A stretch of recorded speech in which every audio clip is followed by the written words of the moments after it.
Paz, meus irmãos, tudo bem com vocês? Amém. Sempre é um ambiente desafiador esse.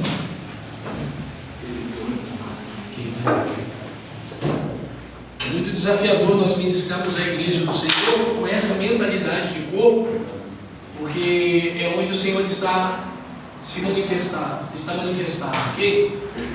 Nós entendemos que Jesus, ele é a expressão exata do Pai. E ele se derramou e se derrama sobre a igreja, ok? Então, quando nós nos reunimos como igreja do Senhor, é cabuloso o negócio. Que ele começa a se expressar aí. Uma das questões muito interessantes que eu vejo quando o Senhor começa a se expressar por meio do corpo é um ambiente de temor. E a nossa atitude é quando começamos a ver ele se expressando com a maravilha de quem ele é: aparta-te de mim, Senhor, porque eu sou um homem pecador. Nós deixamos a mentalidade arminiana e nos tornamos calvinistas. Senhor, eu sou um pecador miserável, ok? Então esse é o sentimento que eu estou nessa noite. Nós temos a mentalidade de que nós somos santos, santificados no Senhor, mas ai de mim que sou um pobre pecador, que desfruto da graça. Então, nessa noite nós queremos prosseguir neste entendimento e nesse ambiente. Vamos orar, amados? Pai, eu quero te dar graça pelos santos que estão aqui. Quero te dar graça pela noiva. A noiva é sua, Jesus. Nós temos nos posicionados para sermos os seus amigos, porque o nível da maturidade é que o Senhor não nos chama mais de servos, mas nos chama de amigos. E realmente nós queremos nos posicionar com maturidade e lucidez para poder preparar a noiva para o noivo e se alegrar em ver a noiva com o noivo. Senhor, quão belo é o espetáculo que o Senhor oferece ao universo quando o Senhor está entronizado na noiva. É a coisa mais bela que podemos contemplar e que toda a eternidade já contemplou, é o espetáculo da graça. E é realmente surpreendente a manifestação do seu amor, na sua graça. Queremos estar neste lugar, onde nós contemplamos aquele a quem nós ferimos com nossas iniquidades e choramos, planteamos e nos alegramos por sua graça reconciliadora. Pai, quero te adorar porque nós recebemos em ti, fora-nos confiado no serviço da reconciliação. Então nós queremos ser tocados pela sua mente. Quem consultou a mente de Deus? Sua palavra diz que o Senhor nos revela pelo seu Espírito. Em parte podemos conhecer, mas em parte podemos profetizar. Então, Senhor, por favor, aqui está o seu corpo. Yeshua como cabeça manifesta a sua mente em relação ao que o Senhor está fazendo, o que o Senhor fará em nós e através de nós e por nós. Em seu nome, nós recorremos a Ti, no temor do Teu nome, e Te adoramos por quem Tu és. Vamos abrir Apocalipse 1, Apocalipse 19.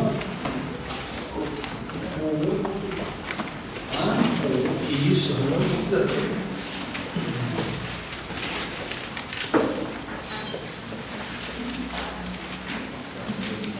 No ano passado nós falamos sobre profetismo bíblico, olhamos o panorama de toda a aliança que o Eterno fez com Abraão, Isaac, Jacó, os patriarcas, e se manifestou aos profetas, e nós vimos como que os profetas colaboraram e vimos o contexto a qual houve a ascensão do serviço profético, certo? Daí nosso irmão Luiz, ele esteve falando sobre profecia pessoal, e esse ano a gente quer falar um pouco sobre essa questão da distinção entre a influência profética ou o espírito da profecia, onde todos nós podemos profetizar. Um pouco vamos falar sobre dons, e também nós queremos dar uma pincelada sobre o serviço, né, de algumas pessoas que carregam esse marco, como as Escrituras dizem, que Ele deu homens dons, né, alguns para se manifestarem como profetas. Ok? Ok? Então nós vamos... E se terminarmos hoje, semana que vem eu gostaria de falar sobre o extremo ou a corrupção do serviço profético. E a gente vai estudar alguns figurões da história da igreja. Vamos ver alguns figurão aqui do século XIX e vamos nos identificar com algumas figuras. Ok? Então nós vamos falar sobre isso. Eu pretendo que conversamos sobre o extremo do serviço profético e o extremo da atuação profética coletiva da igreja. Ou seja, da banalização da palavra profeta e profético. Ok? Todos acharam? Versículo 10, isso. Então me lancei aos seus pés para adorá-lo, mas ele me disse: olha, não faça isso, sou conservo teu e de teus irmãos. Quem tem o testemunho de Jesus? Adora a Deus, pois o testemunho de Jesus é o espírito da profecia. Ok? Agora vamos lá em Hebreus capítulo 1, vamos ver os primeiros versículos.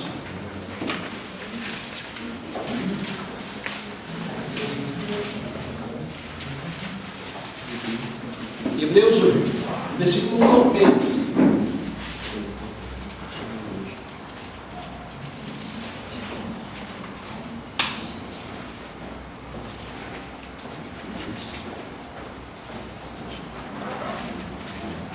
Todos acharam?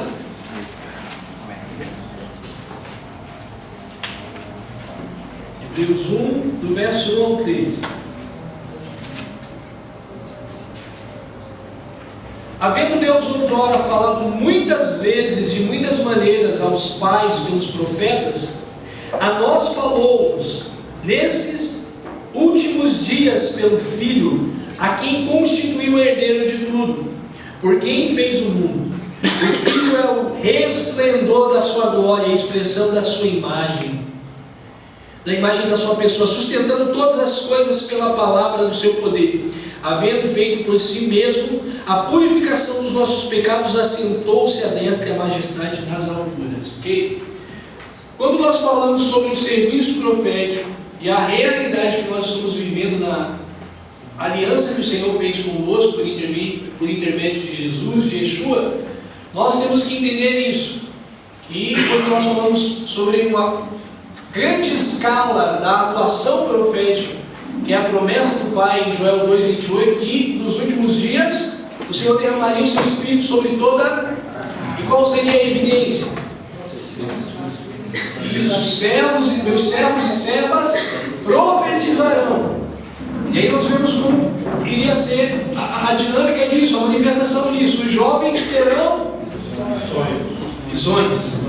E os anciões, os velhos, sonharão. Ok? Então nós vemos aqui, nesses últimos dias, ou desde os dias que Jesus se manifestou, que aí começam os últimos dias do Pai em relação ao que Ele está construindo, está edificando até a segunda volta, o retorno do Senhor, é que Ele tem nos falado, como falou aos nossos irmãos no passado, os apóstolos e os profetas, e os santos no passado. O Pai falou pelo Filho, o Pai continua falando pelo Filho, e o Pai continuará falando através da pessoa de Jesus. E o meio dele usar isso, dele comunicar o seu coração por intermédio de Jesus, é através do homem coletivo. Porque nós aprendemos algo muito interessante. Enquanto nós vemos na velha aliança, e nós estudamos o ano passado, e os amados que são leitores e meditam nas Escrituras sabem que das 3 classes de pessoas que vinham debaixo do Espírito do Senhor, uma dessa classe eram os profetas. E como nós aprendemos, eram a minoria em Israel, porque Israel estava mergulhado no misticismo pagão, e até mesmo nas práticas proféticas pagãs. Mas quando nós falamos sobre igreja, nós temos que entender uma questão aqui. Romanos 8,14 diz que todos que somos filhos somos dirigidos pelo Ruá, somos dirigidos pelo Espírito. E ser dirigido pelo Espírito é nada mais que o Pai comunicar o seu coração através da pessoa de Jesus. E por isso nós vamos aprender com Paulo, no capítulo 14 de 1 Coríntios, que todos podem profetizar. que é nada mais que a aplicação da promessa que o Pai faz por intermédio do serviço do nosso irmão Joel, dizendo que derramaria o seu ruá sobre toda a carne, sobre toda a humanidade. Um novo homem chamado igreja, esse homem coletivo. Todos nós coletivamente nós temos que entender que, dirigidos pelo Espírito, sendo ministrado pelo coração do Pai através da pessoa de Jesus, do seu Espírito, nós nos tornamos o corpo do profeta maior. Nós falamos muito tempo na congregação dos santos, e o nosso irmão Lutero, uma das máximas da reforma foi o sacerdócio real de todos os santos. Mas nós temos que entender que o nosso Senhor Yeshua, ele não era simplesmente o nosso sumo sacerdote e o rei de reis, que somos nós. Ele também é o profeta maior. E assim como ele nos libera uma graça sacerdotal para cumprirmos o sacerdócio, amando o Pai de todo o coração e o ministrando os homens, porque da boca do sacerdote sai legislado a lei, nós temos, e não somente nós liberamos o governo dos lugares celestiais, nós também, como esse homem coletivo, nós expressamos o caráter profético de Jesus. Nós muito temos nos manifestado como reis, muito temos nos manifestado como sacerdotes, mas nós temos que entender que quanto mais vai se aproximando a volta do Senhor, o Espírito do Senhor está nos instigando, nos impulsionando, nos doutrinando para nos manifestarmos como o corpo profético coletivo do Senhor, para tocarmos a mulher samaritana, para liberar os segredos do coração e chamar a identidade de Zaqueu, e para reconhecer aqueles dentre nós a qual o Senhor tem colocado para restaurar a sua noiva. Ok? Vamos ver essa dinâmica. Quando nós falamos sobre essa transição de autoridade profética ou de graça profética para o corpo, nós vemos que isso é distribuído ao homem coletivo em 3 maneiras: manifestações proféticas, o dom profético e o ministério. Isso dentro do corpo. Nós muito temos falado sobre o ofício profético, ok? Essa atuação do ofício profético, ela é extra-corpo de Cristo. Ela se manifesta como a voz profética de Jesus para o mundo. E há uma questão muito interessante, que daí dentro disso, numa 4ª escala que nós pulamos, nos transicionando como um povo profético do Senhor, e alguns de nós são colocados como se manifestando dentro do ofício profético de Jesus, nós temos que entender que a nós daí é dada a autoridade que o Senhor fala expressando através do ministério do nosso irmão Jeremias, 1:10. Hoje eu tenho constituído e estabelecido você como profeta para as nações. Okay? Então o serviço profético de Efésios 4, do 7 ao 13, nós temos que entender que é para o corpo, para a edificação do corpo, para que nós cheguemos na maturidade de fé e de conhecimento do Filho de Deus, para nós podermos executar a obra do ministério. Mas quando nós falamos sobre o ofício profético, que vai além do ministério profético, nós entendemos que o corpo manifesta isso, estando plenamente maduro no Cristo, e alguns dentro do corpo, amadurecidos no serviço profético para o corpo, ele é liberado para as nações.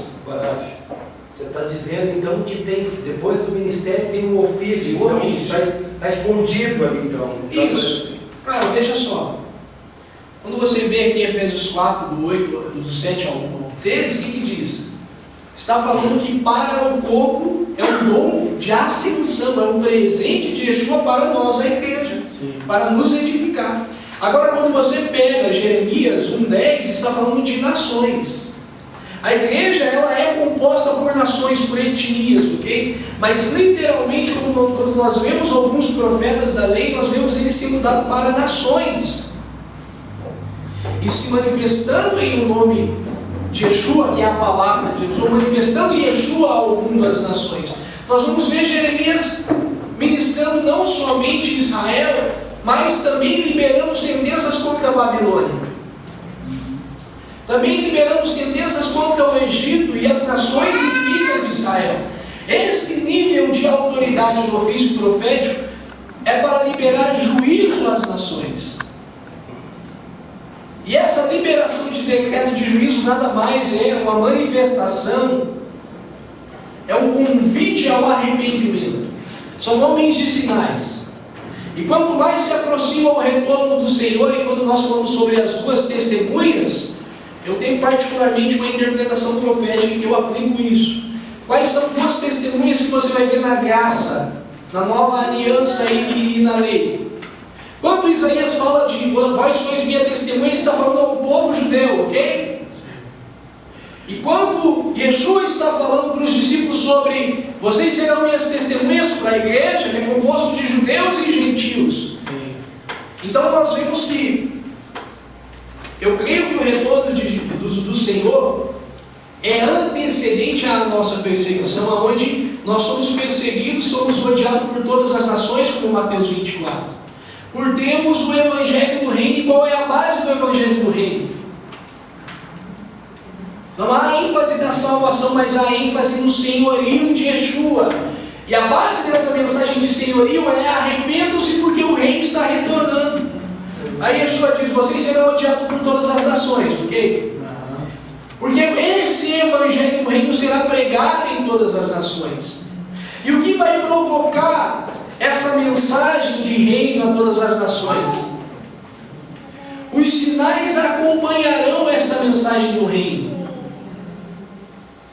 Aonde esses sinais não serão simplesmente aquilo que nós estamos acostumados a ver em curas, em manifestações, mas fenômenos naturais. Que aí você vai vendo Jesus falando, olha, uma grande escala de terremotos e pestilências, e daí Lucas 21, se não me falha a memória, ele fala que os homens temeriam por causa das grandes ondas que veriam sobre a terra. Num período de atuação dos santos com um evangelho profético, de que esse é o juízo do rei que está vindo com vingança para julgar e tomar o seu lugar por direito. E ele requer arrependimento para executar misericórdia. Ok? Sim. Seriam os dois aspectos do dia do Senhor. Isso. Terrível e glorioso. Terrível e glorioso. Glorioso para nós. Bem-aventurados vocês que choram. Bem-aventurados vocês que têm fome e sede de justiça. Porque o dia do Senhor vem trazendo consolo a nós e executando o juízo. Ontem nós lemos um texto sobre, por causa da oportunidade do Pessach, da Páscoa, e Êxodo 14:19 diz que quando a nuvem estava naquele primeiro momento sobre o povo na saída do Egito, para os egípcios era tenebrosa, para Israel iluminava. E eles podiam caminhar tanto de dia quanto de noite. Isso. Agora veja só, o princípio da Pessach, quando o Senhor fala para a comemoração da Pessach e imolar o cordeiro, o que ele diz? Vocês comam com os vossos lombos cingidos, porque eu julgarei os deuses do... Então, eu faço uma pergunta. Infelizmente, eu não pude estar na mobilização. E a minha pergunta é, quais foram as palavras que o Senhor liberou? Porque em todo tempo eu não estava presente no corpo, mas estava convosco no Espírito. E quando lendo as Escrituras em relação a Pessach, que interessante, né? O texto que vem no meu espírito é esse. Pessach para nós é a nossa passagem, a nossa transição, que traz júbilo a nós. Mas é a oportunidade a qual o Pai está vindo com manifestação de juízo. Só uma pergunta, né? Você falou das nações e falou do dia do Senhor. Mas para quem está começando então a entender alguma coisa do profético, como é que faz? Isso, a gente vamos chegar lá. Primeiro a gente está indo lá no miolo do panorama e a gente vai voltar. Para quem tem problema com ansiedade, você tem uma gripe?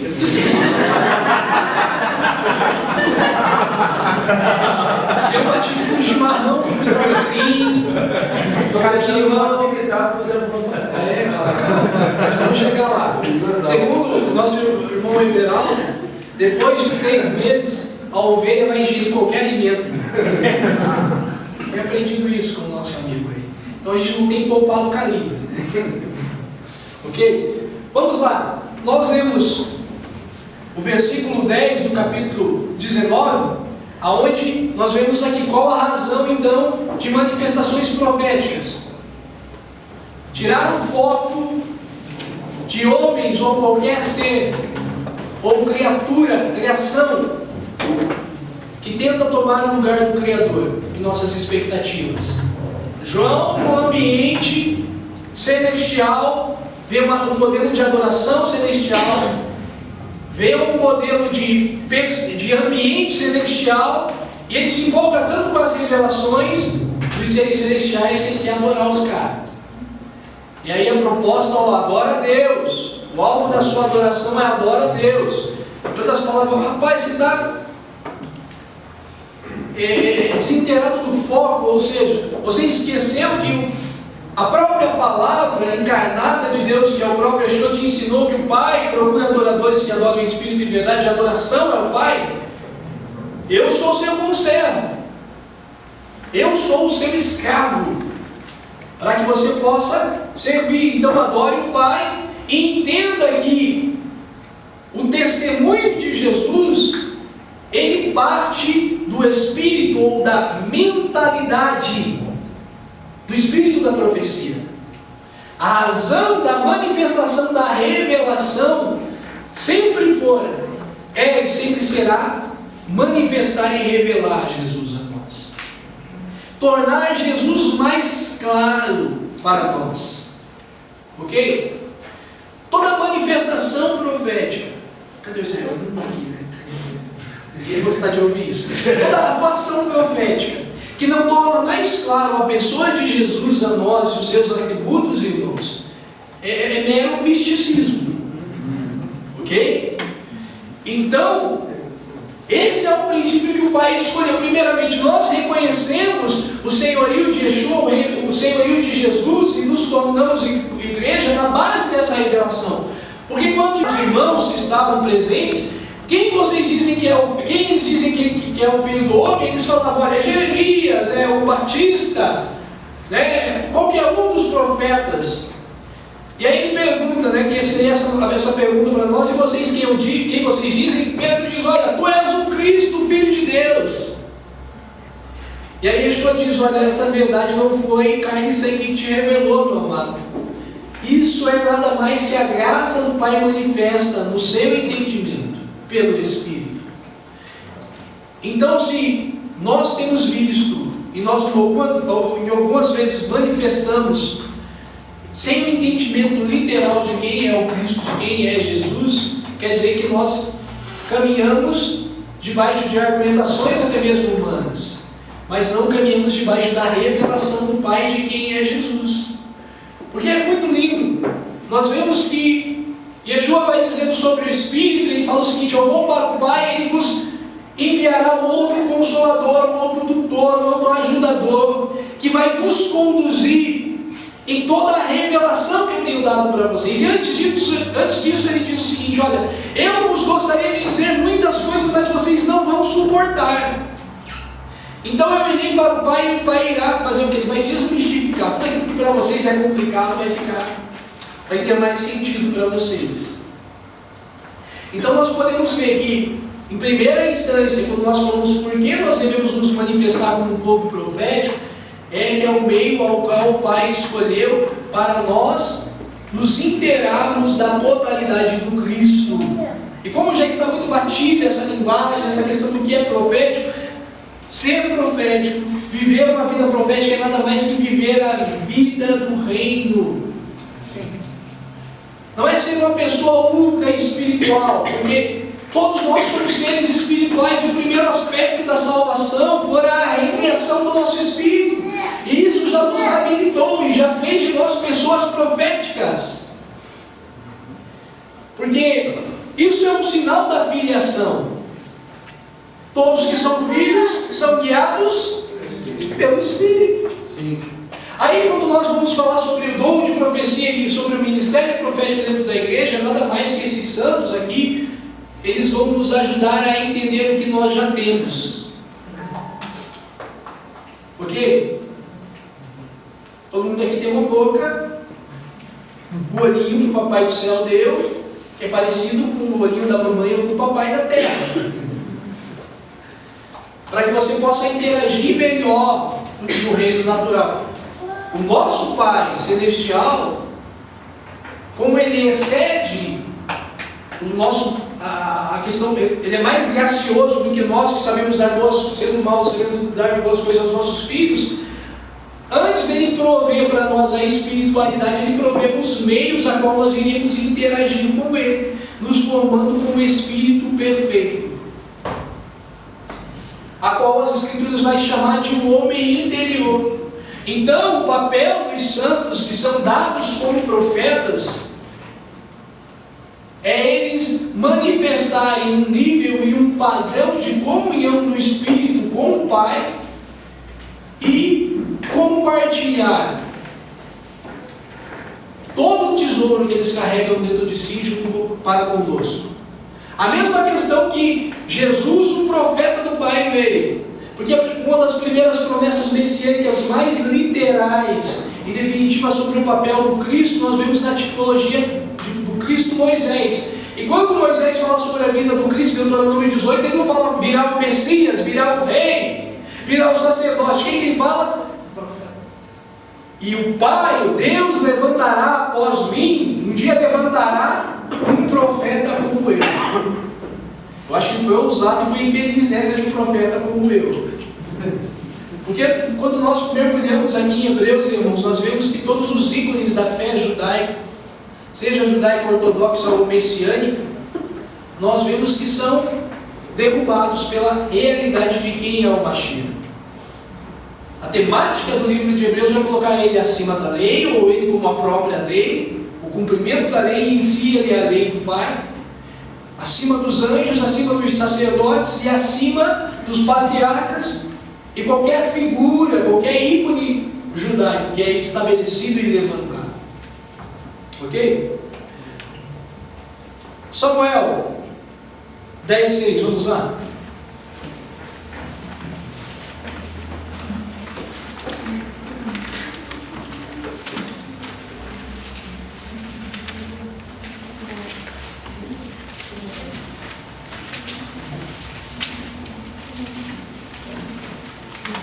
Santos, me ajudem e tenham paciência comigo.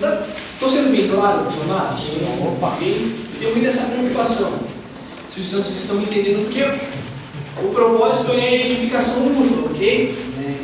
Eu confesso que eu tenho clamado por muita maturidade para liberar aquilo que me for confiado, que não é meu. É do Cristo, se é do Cristo, é da noiva. É nosso. 10:6.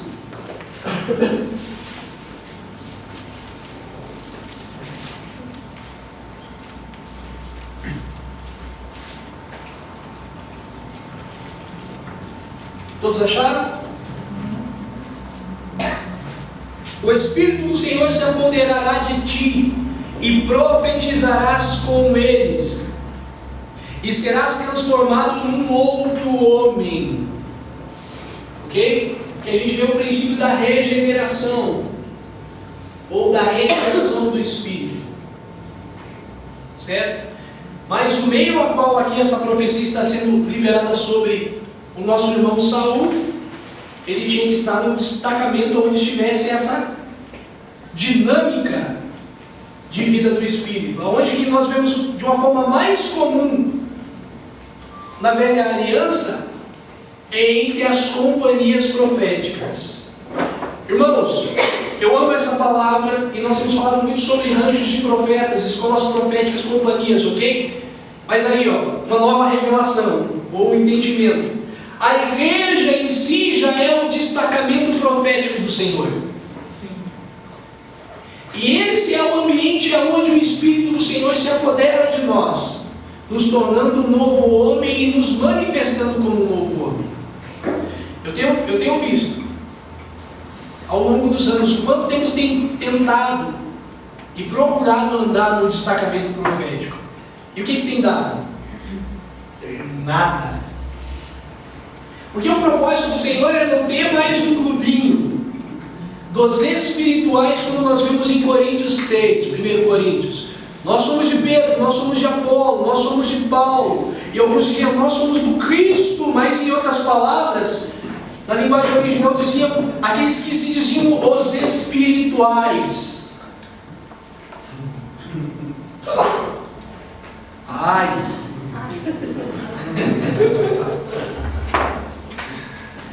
Os espirituais, ou seja, todo mundo está desfocado, nós temos a revelação. Nós vemos e ouvimos. Nós vamos falar um pouco hoje sobre a transição da velha aliança, da realidade.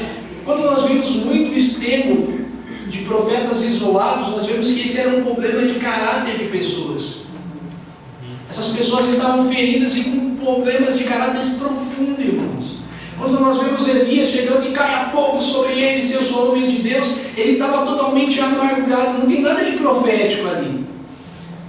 Tem o mau uso e a má administração da autoridade profética. Que daí nós vemos esse mau exemplo transicionando para uma outra geração, que é Eliseu, abortando e assassinando uma geração de jovens.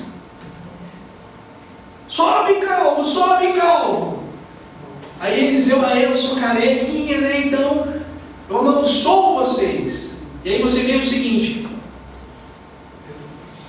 as Escrituras dizem que nós devemos tomar cuidado com a raiz de amargura para que não venhamos contaminar a muitos, ok? Hebreus capítulo 12. Porque nós vemos que no final do serviço de Elias, ele estava plenamente amargurado a ponto de pedir a morte. E nós vemos isso influenciando a vida de Eliseu.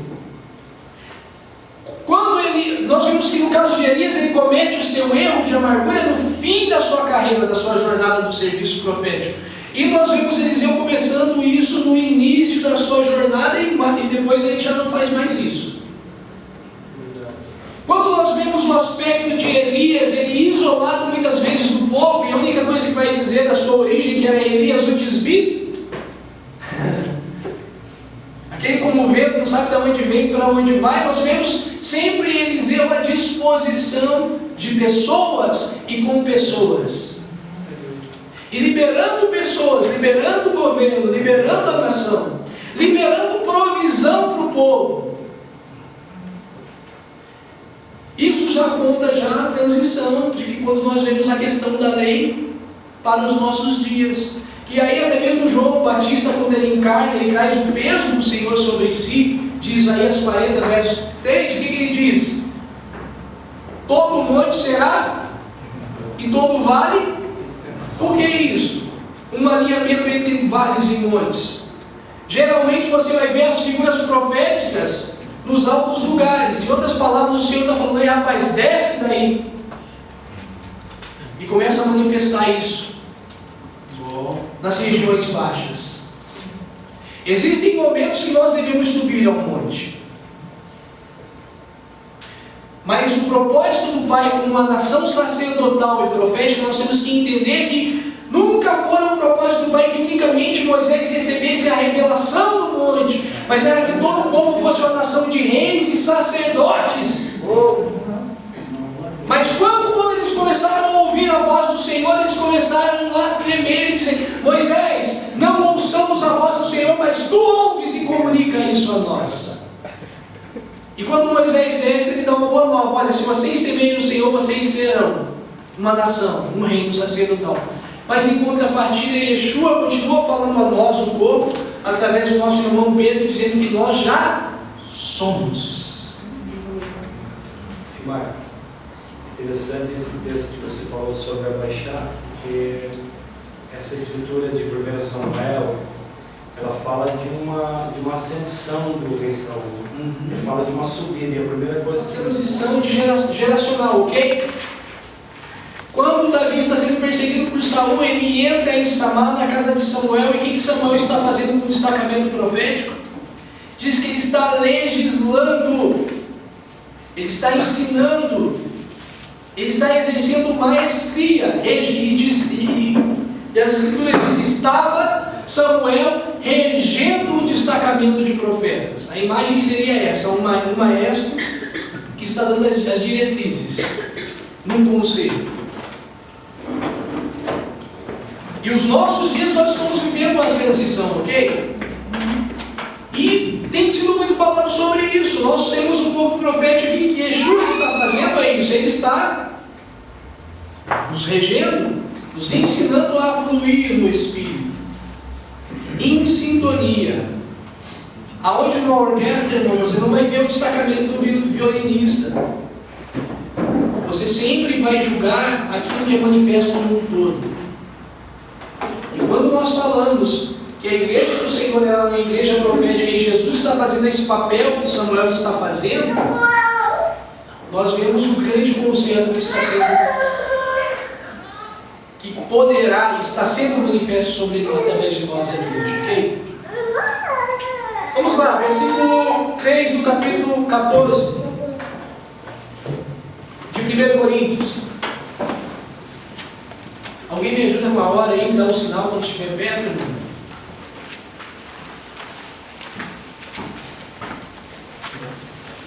Então nós vemos o que aconteceu com o nosso irmão Saul quando ele compra os profetas, ele profetiza.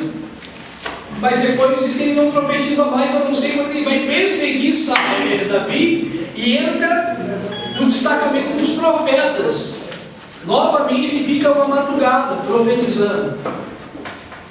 Fica nu, piradão lá e profetizando em transe, né?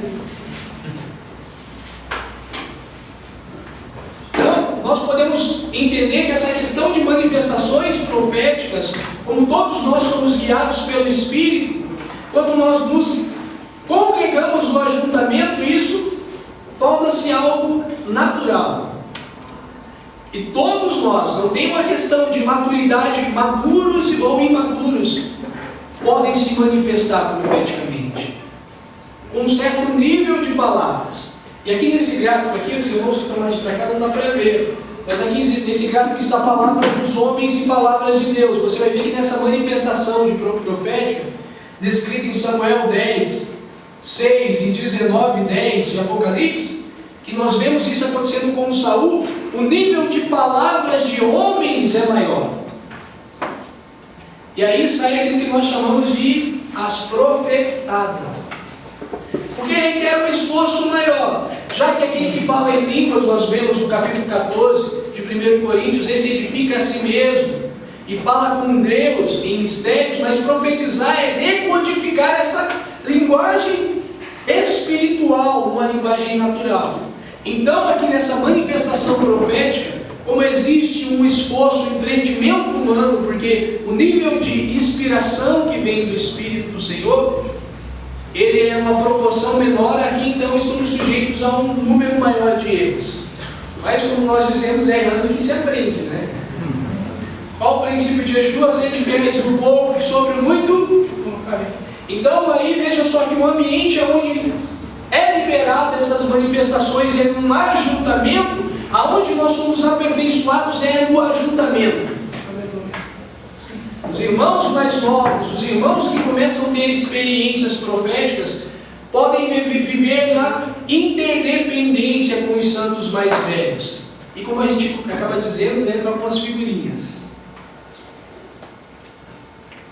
Eu lembro que uma das pessoas, até está aqui, eu gosto de honrar muito o Joel, que é um dos caras que tem discernido e investido em mim nisso, um pastoreio da minha pessoa.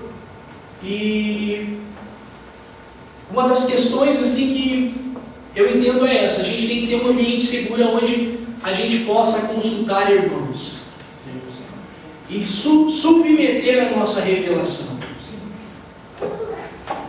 E aí a questão, você errou, irmão? Vamos fazer piada disso, vamos dar risada, ok? E isso é um sinal de humildade. Quando eu sujeito a minha revelação ao irmão Vieira, ao Fabiano e todos os santos, não tem nenhum problema nisso.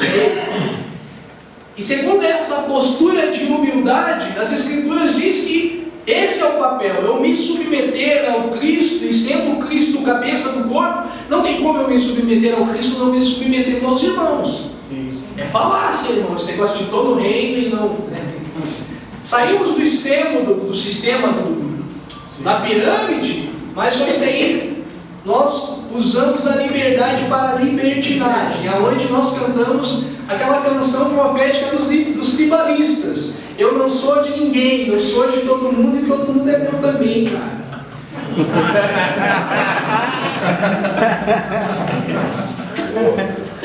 Boa, né? Aleluia. Estou aprendendo com Israel essa contextualização. Aplicação de...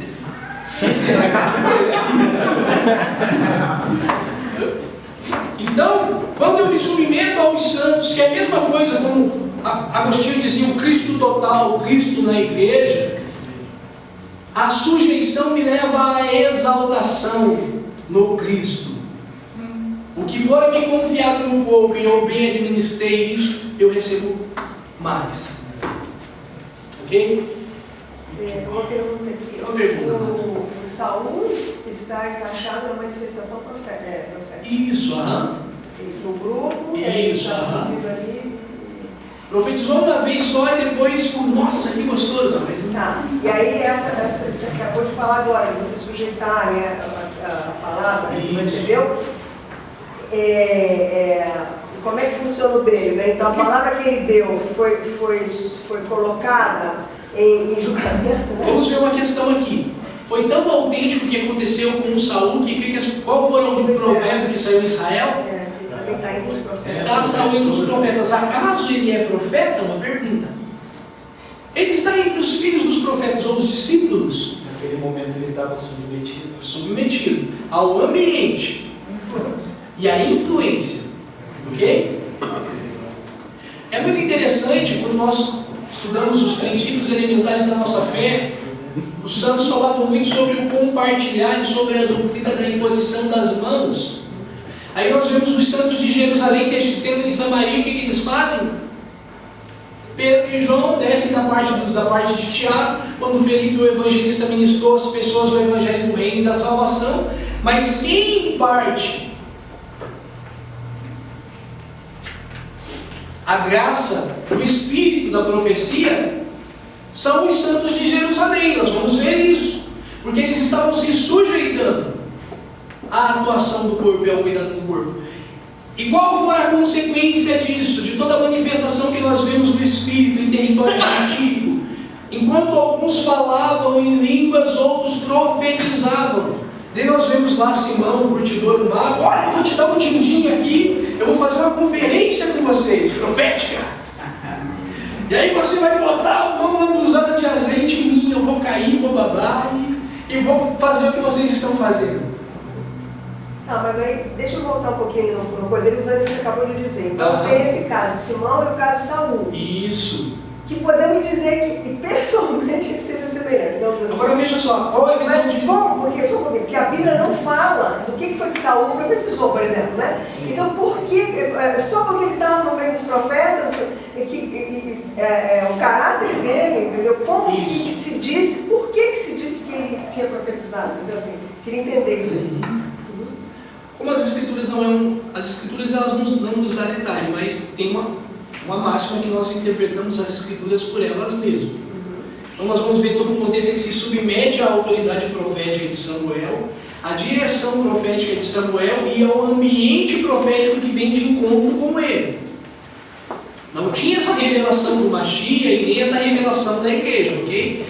Mas nós vemos a tipologia da igreja do povo de Israel. Nós vemos a realidade do ambiente, do que é a vida da igreja, que é a vida do Espírito, o destacamento desses profetas. Oi. E a Bíblia, você abriu a aula dizendo todos podem profetizar. Todos. Então uma coisa é alguém profetizar. Outra coisa, um outro nível de maturidade é pegar essas palavras e colocar no coletivo e elas ser julgadas. Na aplicação. E aí tem vários pontos, por exemplo, a questão do isolamento que você já colocou. Aí você vai ponderando para ver o que é e o que não é, né? Se a pessoa vive profetizando, mas nunca se sujeita a ninguém, é isso. Eu acho uma coisa importante também falar que se a gente pega a realidade dos profetas do Velho Testamento, Deuteronômio fala para que o povo trouxesse um diferenciamento de quem eram profetas e quem se diziam profetas. Era se a palavra deste profeta se suceder assim como ele falou, tema este homem, caso não, o apedreje, e não tenho nenhum temor. Então o Senhor levantava um homem profético, um profeta, que tinha esse dom sobre ele, então tudo que ele falava, o Senhor honrava, como Samuel, Elias e Eliseu. Nessa nossa realidade da nova aliança, todos nós que profetizam ou que têm um dom profético são submetidos ao julgamento do corpo. Então há uma transição, né? Desculpa. A realidade Paulo nos ensina. O capítulo 12 fala dos dons, o 14 fala especificamente sobre exercer a linguagem espiritual e decodificar através da interpretação e da mensagem profética. Mas, antes disso, ele fala sobre o caminho excelente. Isso. O meio a qual nós devemos aplicar toda a revelação. Que seria o fato, o atributo moral de Jesus, que é o amor. Aí, quando Paulo fala sobre o amor, ele vai trazer uma pista para nós do que é o profético da nova aliança, que em parte conhecemos e em parte profetizamos. Então eu recebo algo, mas a minha revelação, eu tenho que compreender que ela é uma parte de um todo. O processo da revelação é progressivo, a qual nós vemos em toda a lei. Nós começamos a pegar Gênesis 3:15, se não me falha a memória, a promessa do Mashiach é muito abiscada para nós.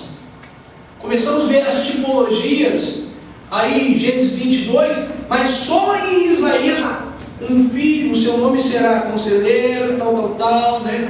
Será chamado Emanuel, que daí quando nós vemos, abrindo o livro de Mateus, nós vemos, e como disse o profeta Isaías, fica muito claro para nós, e como viria e quem é o Mashiach e de onde ele viria. Então por isso, amada, essa questão de nós submetermos a nossa mensagem que nós carregamos. Me permita retornar em algo que você falou, porque, assim, achei de muita valia essa questão de quando eles foram até Samaria e puderam impartir e repartir, porque havia uma sujeição à igreja em Jerusalém. Essa é uma palavra que traz muita cura, mas precisa insistir muito, porque a gente, principalmente no meio profético, daqueles que carregam o encargo, que tem esse estigma, né? Ano passado eu acho que até fiz esse comentário e vou fazer de novo, que a gente carrega um estigma de profeta da antiga aliança, que vive isolado, tipo, eu sou profeta, então, mas o profeta expressava o que Deus sentia, Deus não tinha comunhão com. Hoje Deus tem, cara, Deus tem as informações dos profetas, mas Deus hoje tem comunhão, por isso Cristo, seu primeiro milagre foi uma festa. Se fosse pedir para Elias transformar a água em vinho, mandava mais para todo mundo. O Senhor quer dizer, eu estou mais alegre do que vocês aí. Agora é Emanuel, Deus conosco. Então, essa é uma questão muito importante. No meu caso, que estou saindo muito, cara, eu estou vendo Deus edificar coisas a partir do ambiente que está acontecendo na cidade. Que nem são coisas, nem são dons que estão todos em mim. Entende? A maioria não está, mas pelo simples fato de eu repartir algo do ambiente que a gente está vivendo, está despertando coisas que eu nem sou tão à vontade. E a sujeição faz isso. A sujeição faz isso. Essa questão das pessoas proféticas em meio ao povo, você tem que entender que tudo parte do povo para o povo diante do Senhor.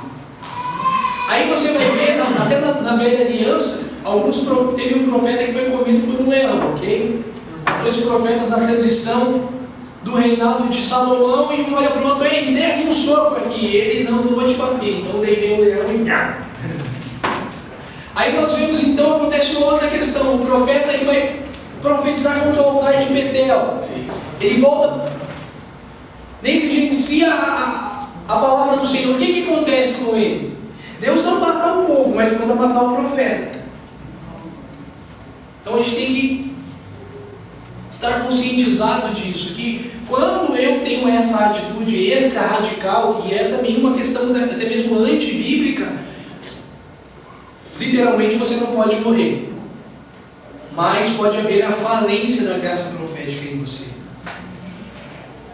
Porque o que recebemos do Senhor, aí João Batista ele cumpre bem o seu papel, e ele diz o seguinte, que a noiva é para o noivo, e o amigo do noivo se alegra em ver a noiva como noivo. Toda a revelação que nós vamos ver o nosso irmão João vê em Apocalipse como um profeta, depois ele diz, eu vi a nova Jerusalém vindo dos céus como uma noiva acarinhada.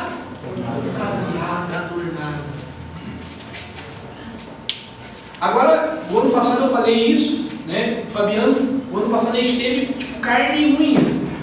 Assim, não que nós não estejamos por causa do serviço. Pela graça do Senhor, além de ter uma função profética no corpo, na igreja local eu atuo como uma figura pastoral. Então, muitas das vezes estou servindo os irmãos. Ainda é freestyle. Isso, ainda vou fazer um freestyle, né? Vou mandar uma rima. Isso, dá para mandar uma rima. Isso aí eu boto. Celeiro, Maico é bom, bom para celeiro Maico. Virou Odisseia, show de bola, hein?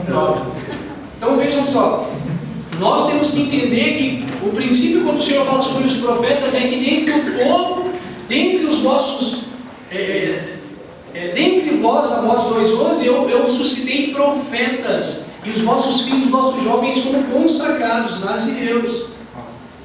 E aí o Senhor toma do povo, assim como nós vamos ver aqui, 4:8, ele subiu levando cativo o cativeiro e deu dons aos homens. E para o corpo ele deu uns como apóstolos, outros como profetas, pastores, mestres, evangelistas.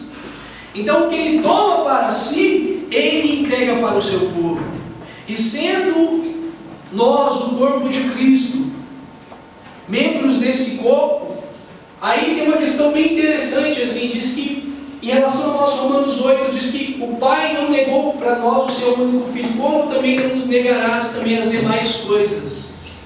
Então, tudo aquilo que o Pai tem pré-estabelecido na sua mente, pelo Espírito na pessoa do Senhor, é para servir o seu povo, para ministrar o seu povo. E aí tem uma questão bem interessante. Os profetas da velha aliança vão falar sobre, e o próprio Yeshua falou sobre a vinha do Senhor que foi arrendada por arrendadores, que se apropriaram da sua vinha. E qual seria a atitude do Senhor na sua vinda, quando Ele vai requerer os frutos dessa vinha? Aqueles que se apropriaram da sua vinha de modo indevido, Ele irá manifestar os seus juízos. Então, quando eu tenho uma autoridade profética, e eu começo a violar o corpo, o que eu atrai sobre mim, ainda que minhas palavras sejam, né, a distinção do caráter do indivíduo e da funcionalidade dos seus dons. Tem muita pessoa amargurada que está ministrando com exatidão, mas tem uma questão que nós temos que entender, que isso cairá sobre essas pessoas o juízo do Senhor. E já que o Senhor é o nosso rei, e nós somos a sua noiva, nós seríamos o quê? Candidatas à rainha do Senhor. E vamos pegar no sentido natural. Paulo diz que primeiro vem o natural, depois o espiritual. Diante da rainha da Inglaterra, se ela chegasse aqui com a sua corte, qual seria a nossa atitude diante dela? Mesmo tendo N opiniões contrárias a ela, seria reverência. Nós dizemos numa utopia do nosso espírito que temos um temor e uma reverência pelo Cristo, mas não temos uma reverência diante da sua noiva.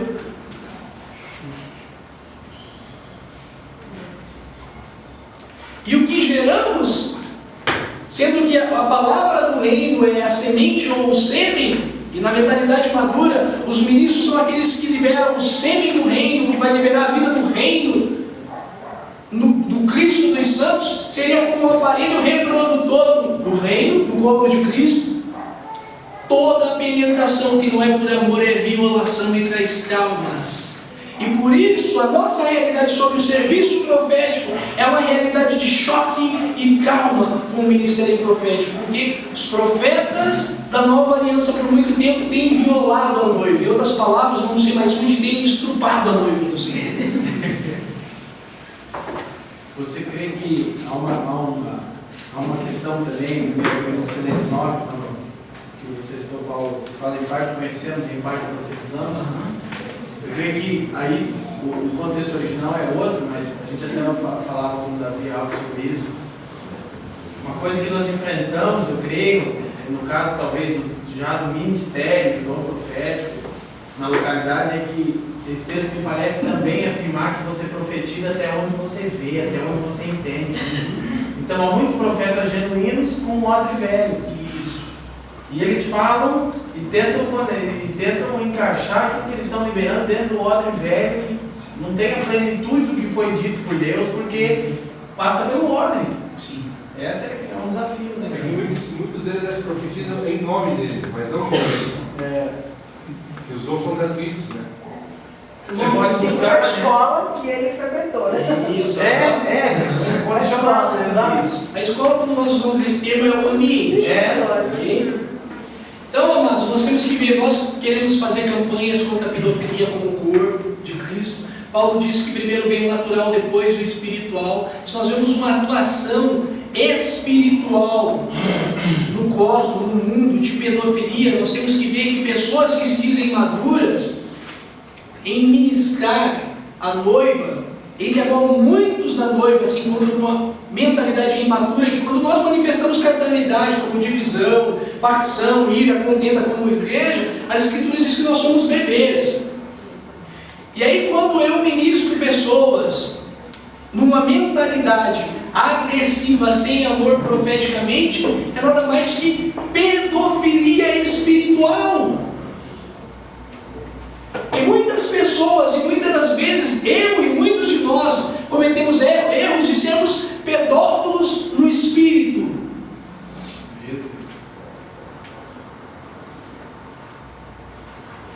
Porque fora nos dado a ministrar pessoas imaturas dentro de um processo de amadurecimento. E num zelo farisaico e religioso, nós nos movemos pelo espírito de feitiçaria.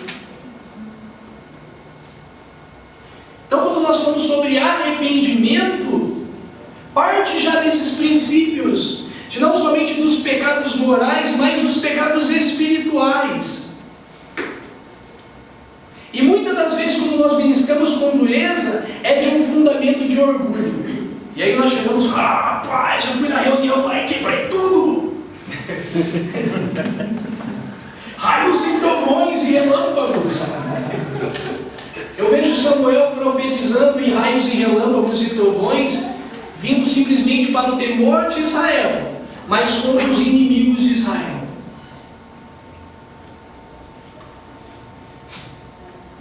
E aí, quando nós falamos, poxa, mas muitos profetas como Jeremias liberaram juízos, mas a mentalidade era, oxalá, ou quem dera, que minha cabeça fosse como um riacho, uma fonte onde nos meus olhos de dia e de noite eu chorasse pelo pecado do meu povo.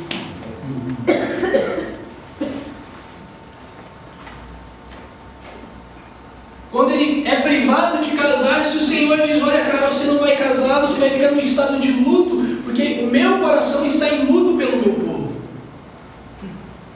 Então o mais interessante, amados, eu tenho visto nesses dias, aqui ó, dom profético 3, de 14, a profecia se não é para edificação, consolo e encorajamento. A exortação aqui é encorajamento, é o chamar para perto. A gente tem que entender o seguinte, que aqui nós vamos profetizar muito. Oh, eis que te digo, né? Envelope, chave de carro para todo mundo. Mas daqui para frente, nós temos que entender que nós não somos mais chamados para liberar e proclamar uma mensagem, mas para encarnarmos uma mensagem como cartas vivas. Mas os profetas, o impacto maior não era no que eles diziam, mas no que eles manifestavam na sua realidade. Isso é administrar com maturidade. Nós devemos correr para essa mentalidade. A graça que é conferida pelo Espírito profeticamente a nós. É trazer isso à nossa identidade, que nós vemos que quando perguntam para João, você é o profeta? Você é o Mashiach? Quem é você? Não. Eu sou a voz do que clama no deserto. Eu estou possuído. E não tem exceção do descarrego que me desencapete disso.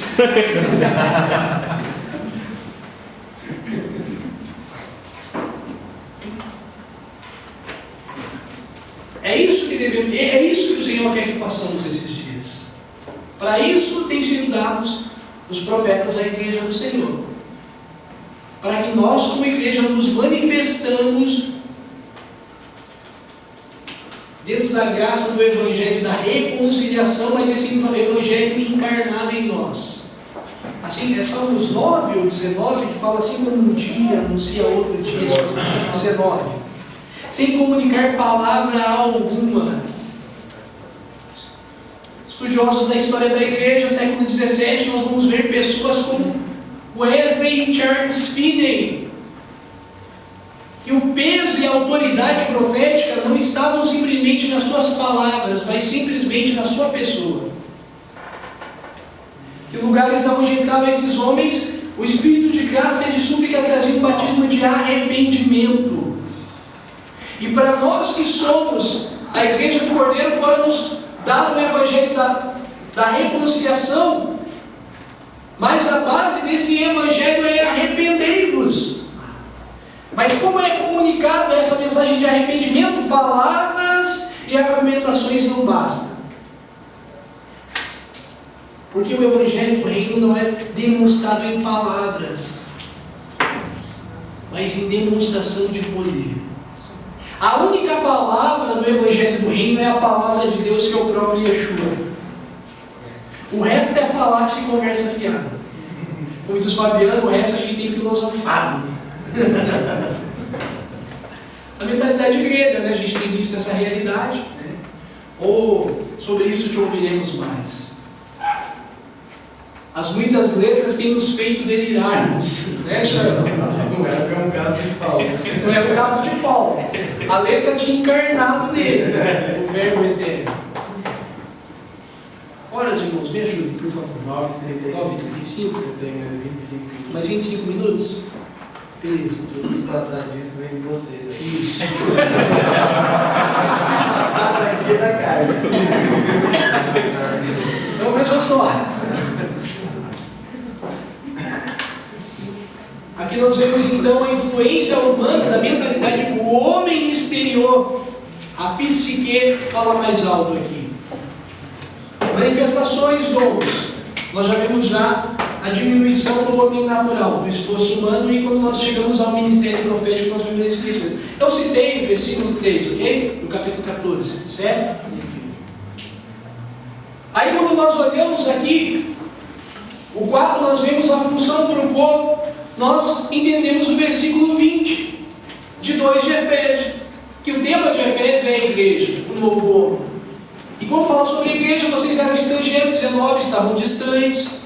Hoje vocês são membros como cidadãos dos santos, são membros da família de Deus, edificados sobre o fundamento dos apóstolos e dos profetas, a qual Cristo é a pedra de edificação.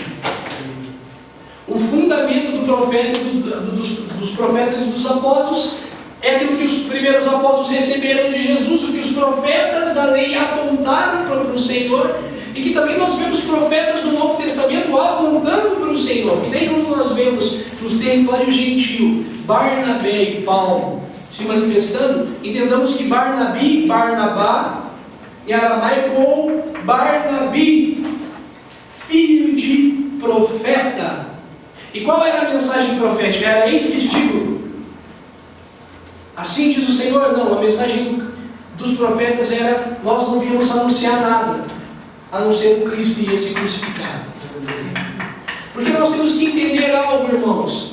Paulo em si, nós reconhecemos o seu serviço apostólico, mas ninguém teve maior revelação do Cristo e do seu ministério da graça do que Paulo. E nós vemos uma forte atuação profética. E a revelação do Cristo vem para ele como? Uma manifestação profética onde ele vê o próprio Cristo. Então o fundamento apostólico, o fundamento profético é a revelação do Cristo. E em si essa revelação, ela é tão autêntica, e a efetividade dessa revelação desses santos é manifesta na encarnação da vida do Cristo, a qual os apóstolos, como profetas, podem dizer, como qualquer um dos santos do serviço químico, podem dizer: olhe para nós, sejam nossos imitadores, assim como nós imitamos Yeshua, o Mashiach. Porque senão parte disso é necromância, é profetismo imacumbado. Como eu falei no ano passado, como diz o nosso amigo Pica-Pau, o profeta, o mestre Pica-Pau é Zirigdum. Lembra o episódio do Pica-Pau? Tem um filho pequeno, tem que assistir desenho, né? Chega a bruxinha pro Pica-Pau e Zirigdum. E aí transforma ele no bichinho. Se não parte do Cristo, olha, adore a Deus. E o testemunho de Yeshua é o espírito da profecia. É tudo menos o profético do Pai. É macumbaria evangélica, católica, protestante, ou qualquer coisa. É boa cumba. É boa cumba. Não é boa cumba porque ela nos desvia da vida, que a vida do Pai é Yeshua, e nos leva à morte. E é a pior forma de sutileza, irmãos. É engano, é sofisma. Porque qual que é o princípio do engano, do sofismo? É fazermos o errado pensando que está certo. Enquanto a partida está funcionando. Está funcionando. Está alimentando alguém ou as pessoas, está suprindo, e como diz o meu amigo Joel, isso é normal porque o natural, todo engano vai atrás do enganador. E para desintoxicarmos do engano e cairmos em si, o mínimo seria ali dos seus 3 a 9 anos para a gente cair em si. Quando cai em si, irmão, nossa, perdi tempo aqui, hein? Aonde eu fui amarrar o meu bode? Ok? Então esse é o sentimento que eu quero começar hoje, irmãos. Tudo parte do Cristo. Esse é o tema do ajuntamento, ok? O cristocentrismo. E aí dentro disso a mentalidade de João Batista, o que prepara a noiva para o noivo, que nós estamos fazendo isso coletivamente, é que eu diminua e ele... Esse é o papel profético do Cristo na igreja. O resto é pedofilia evangélica no espírito. O resto é o Ricardão gospel.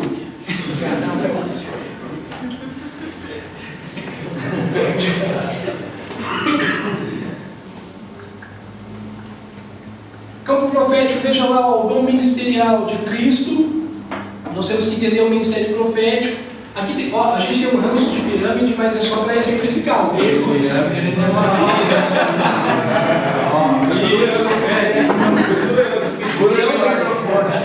Os caçadores de sociedade secreta não vão falar baixa Illuminati. Pirâmide não. Então, Efésios 4 anos. Nós vemos ali, diminui a questão aqui, isso, na realidade é essa, tá? É que eu não consegui, na formatação, tá? Quando nós vemos aqui o serviço profético no corpo, nós vemos há uma dinâmica menor nessa graça, a efetividade é maior, é uma extensão da pessoa do Cristo à igreja. Geralmente essas pessoas, geralmente aqui, ou no espírito da profecia, onde a operação do Pai soberana, e como eu disse no ano passado, que Deus se manifestou até os magos do Oriente, a gente aprendeu que os magos eram quizumba pura. Porque daí você vai pegando o panorama bíblico, você vê que o ocultismo era tão forte que quando Moisés faz 3 sinais do Senhor como Ish Elohim, os magos copiam. Mas na soberania de Deus, no capítulo 2 de Lucas, Deus manifesta no espírito da profecia e revela o Cristo aos magos. Aqui, a parte do queijo é maior, mas é minimizada a profundidade da revelação. Como nós falamos no dom, Coríntios 12, 10, segundo o Espírito, o Pai parte isso para as pessoas começarem a profetizar. Mas quando nós chegamos aqui em 1 Coríntios 12, 28 e Efésios 4, 11, diminui a quantidade dessas pessoas, mas em si a profundidade é maior. Mas nós temos que entender que aquele a quem muito foi confiado, muito será. E vocês são edificados sobre os fundamentos dos apóstolos e profetas.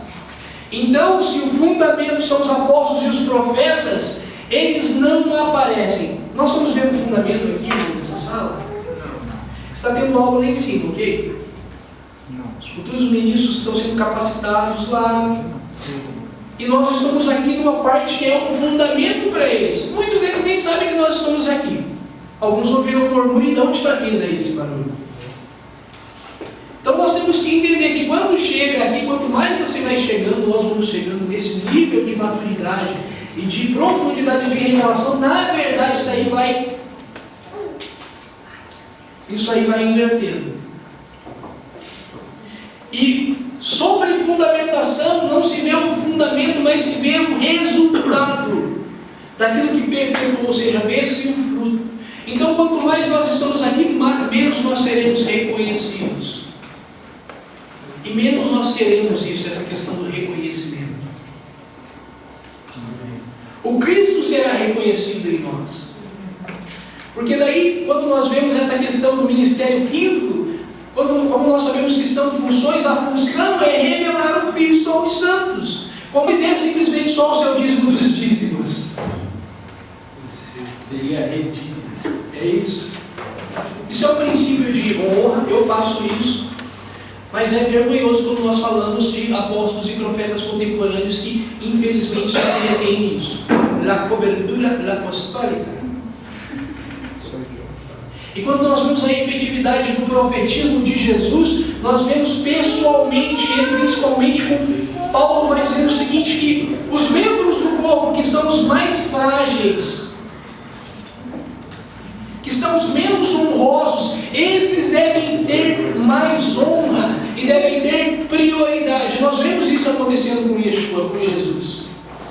Enquanto a nata do ministério quinto do judaísmo está querendo saber com que autoridade você expulsa os demônios, Jesus vai e se assenta na casa dos pecadores. Um comelão e um beberrão começa a liberar desse tipo de pessoas. Pode, depois. Nessa escala aí de uma ascensão, né, e do destino do Senhor, isso fala no pessoal de cada um, isso, para depois ser coletivo. Aonde nessa escala que começam a aparecer as companhias proféticas e aonde que se encontra a barreira para que essas companhias façam essa coalizão de uma vez por todas, né? Porque aqui eu posso abrir algo aqui, desde o ano passado nós estamos com um entendimento, eu julgo que mais maduro, estamos orando para que possamos realmente andar em companhia e isso tem sido doloroso, você sabe isso. Vamos entender aqui, operações proféticas, vinda do Pai. Aqui nós começamos a conhecer as ferramentas proféticas que nos foram confiadas. Nós falamos no ano passado sobre sinestésio, pessoas que são sensoriais, que algumas pessoas sentem, percebem, pessoas auditivas e visuais, ok? Aqui nós começamos a brincar com os brinquedos proféticos. Quando a gente vai dar uma ministrada fora, as pessoas falam, Baracho, como que funciona? Vamos brincar de profeta? Pai, o que você está sentindo agora? Qual foi o pensamento que veio? A pessoa começa a falar, tal. Aí, é isso aí, você está funcionando. A gente deu uma brincada lá em Maringá, né? Foi bem gostoso. Nessa primeira, desculpa, só para apresentar. Nessa primeira leva aí, também é muito legal o protocolo, né? Isso. Quem sabe, de repente, talvez pode ser por acaso, porventura, seja isso. Faz algum sentido para você, tudo aquilo que nós sabemos. Segundo, operação dos dons pelo Espírito. Aqui já é ferramenta de trabalho mesmo. Aqui nós trabalhamos com a ferramenta emprestada. Aqui é o machado que nos entrega, que não é nosso. Aqui nós nos tornamos o machado com Cristo. Agora aqui, meu irmão, nós temos que entender o seguinte, qual é o contexto dessa evidência, a igreja de Corinto. E qual é a evidência da igreja de Corinto? A igreja de Corinto é a igreja mais profética do Novo Testamento. Porque a maior pista sobre o ministério profético e sobre as atuações proféticas nós vamos ver só em dois lugares. Atos dos Apóstolos. E detalhadamente no livro de Corinto. E Apocalipse. Isso, mas em Apocalipse nós vemos isso aqui. Nós vemos uma pessoa profetizando. Agora aqui Paulo vai falar o seguinte, gente, vocês estão profetizando, gostaram do bagulho, né, do negócio. Então, ordem. Quando forem profetizar vez após vez, o máximo 2 ou 3 profetizando e o resto julgue. Aí falando sobre o presbitério, onde irmãos que já estavam experimentados nos dons poderiam essas pessoas submeterem suas revelações. Assim, que nem começamos ali, como os Deus falou, que é dos profetas. Então, há uma transição, creio que, não sei se todos ou uma parte, mas nessa parte do dom do Espírito, pelo menos eu tenho entendido que os dons funcionam a parte do caráter. Isso. Né? Isso, totalmente. O caráter, o fruto do Espírito, ele é independente do dom. O dom. Né? E isso não é irrevogável, independente do caráter. Né? Isso. Como que nós podemos reconhecer que você, como se você estivesse transitando, entendeu? Ou o Senhor te cobra uma maturidade a mais, ou você é mais efetivo no corpo com os dons, para que você consiga, sabe, reconhecer quando há uma transição, ou porque às vezes a gente fica meio... Isso. Para dar a carreira do outro, né? Agora tem a questão aqui, ó. Aqui é fundamental, mais do que nunca subir nesse nome aqui, ao corpo e aos santos. E daqui começa a surgir a companhia profética, porque pessoas que profetizam com dom, elas têm a sua ferramenta. A sua ferramenta você leva para casa quando for, no caso, for necessário, você usa ela, ok? Você sempre está numa disponibilidade maior. Você sempre vai profetizar com mais exatidão.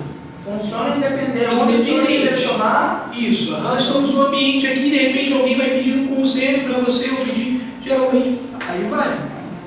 Eu acho que uma companhia profética já existe, sempre existiu, na verdade. Isso. O maior erro dos profetas é querer gerar uma nova companhia. Isso. É o que eu falei. Na verdade, se você está fluindo, se foi determinado para chamado, automaticamente você vai se incluir nessa companhia. Essa companhia vai te procurar. E se você for gerar algo, você está batendo em frente com uma coisa que já existe. Isso. Isso. Eu sei que essa negócio de Deus nós vamos chegar nela. Concordo em partes. Mas por que a dificuldade, então, de andarmos juntos? Se submeter. A dificuldade é se submeter. Mas é aí que daí queremos gerar, né? Isso. Se temos essa dificuldade, aí você gera outra coisa porque não quer submeter a algo que já acontece. Né? Agora o que nós vamos falar sobre essa questão, que é o ponto que o Fabiano quer chegar sobre essa companhia que caminha, não seria um ajuntamento de profetas, seria um presbitério profético, que é totalmente diferente. Que é uma mentalidade. Isso. É um corpo. O presbitério profético é diferente da companhia. Lembra que nós falamos que todos podem profetizar. Então, aonde está a companhia do Senhor hoje? Na igreja. Na igreja. E nós estamos aqui representando a igreja do Senhor, ok? Então, onde está a companhia do Senhor? Porque todos nós podemos profetizar. Sim. Agora, no nosso meio, aonde está o presbitério profético? Nós podemos dizer que no nosso meio não existe um presbitério profético. É diferente. Então, a nossa mentalidade não seria na companhia, porque nós estamos partindo que a companhia é a igreja, mas em meio à igreja existe estabelecido, o Senhor estabelece um presbitério profético. Até esse presbitério também, né, Marcos, para desenvolver e capacitar a igreja profética. Isso, né? Tem uma coisa com a companhia, uma piadinha, posso falar? Não, eu assisti aquele filme Hobbit, não sei se você assistiu o Hobbit? Ele se reúne com uma companhia de anões, tá? Sobre companhia. E eles têm uma marca. E do nada eles chegam, não sei se você assistiu, eles chegam na casa do Hobbit lá, por aquela marca estava na porta. Hoje a gente chegou ali, quem são vocês? Quem são vocês? Eles formam um foi algo natural que surgiu através de uma marca. Sim. E eles não viam a marca. E ele não via a marca. Minha irmã, Michael, pode perguntar. mas como que se estabelece com esse presbitério profético? Presbitério? Porque Esse esse aqui não não existe. reserva de maturidade, né?